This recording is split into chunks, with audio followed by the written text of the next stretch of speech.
Hello friends, स्वागत है आपका सोनिया टीचिंग क्लासेस में। आई होप आप सब स्वस्थ और मस्त होंगे। चलिए स्टार्ट करते हैं आज के सेशन को।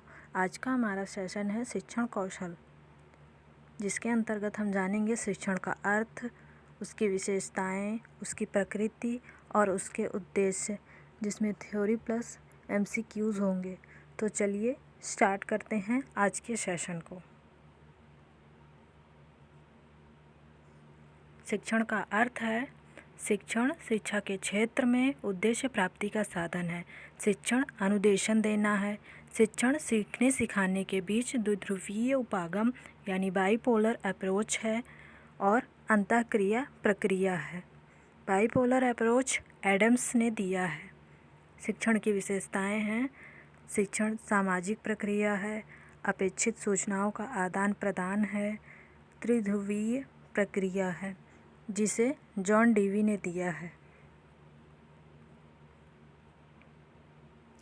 शिक्षा के उद्देश्य हैं मानसिक योग्यता, सीखने के लिए प्रेरित करना, मार्गदर्शन देना, क्रियाशीलता के अवसर प्रदान करना, आत्मविश्वास उत्पन्न करना। शिक्षण की प्रकृति है, शिक्षण एक कला है जिसमें स्थिरता कम और परिवर्तनशीलता ज़्यादा है। एग्जाम्पल में इतिहास इस बात का साक्षी है और लेटेस्ट एग्जाम्पल है NEP 2020। अगर परिवर्तनशीलता की ज़रूरत न होती तो नई शिक्षा नीति नहीं आती, पुरानी शिक्षा नीति से ही काम चलता रहता। शिक्षण एक विज्ञान है जिसके अपने कुछ सूत्र और कुछ नियम हैं, जैसे अभ्यास का नियम। अभ्यास का नियम जितना पहले उपयोगी सिद्ध होता था उतना आज भी है और आगे भी होता रहेगा। शिक्षण शिक्षक का स्वमूल्यांकन है।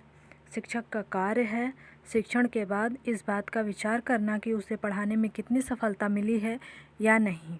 अगर नहीं मिली है तो उसके कारण क्या है, उसके कारण जानकर उपचार करें। तो फ्रेंड्स, चलिए अब कुछ MCQs कर लेते हैं। कौन शिक्षण की प्रकृति को दर्शाता है? एक कला है शिक्षण, एक विज्ञान है शिक्षण, एक कला और विज्ञान दोनों है शिक्षण, ना तो कला है और ना ही विज्ञान है।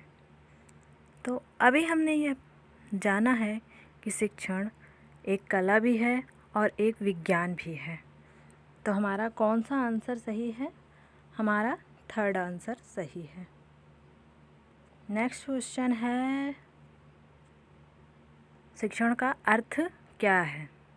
ज्ञान या कौशल प्रदान करना, प्रेरित करना, सूचना देना या ऑल ऑफ द एबव। तो शिक्षण का अर्थ है, जैसा कि अभी हमने जाना, उपर्युक्त सभी शिक्षण का अर्थ है। नेक्स्ट क्वेश्चन है, शिक्षण का मुख्य उद्देश्य है छात्रों का स्वास्थ्य ठीक रखना, उपयोगी ज्ञान प्रदान कर सर्वांगीण विकास करना, पर्यावरण की शिक्षा देना, जनसंख्या की शिक्षा देना। तो शिक्षा का मुख्य उद्देश्य है उपयोगी ज्ञान प्रदान कर छात्रों का सर्वांगीण विकास करना। तो फ्रेंड्स, आपको ये मेरा वीडियो कैसे लगा कमेंट सेक्शन में ज़रूर बताइएगा। चैनल को सब्सक्राइब कीजिए, वीडियो को लाइक कीजिए और अपने दोस्तों के साथ शेयर कीजिए। Thank you.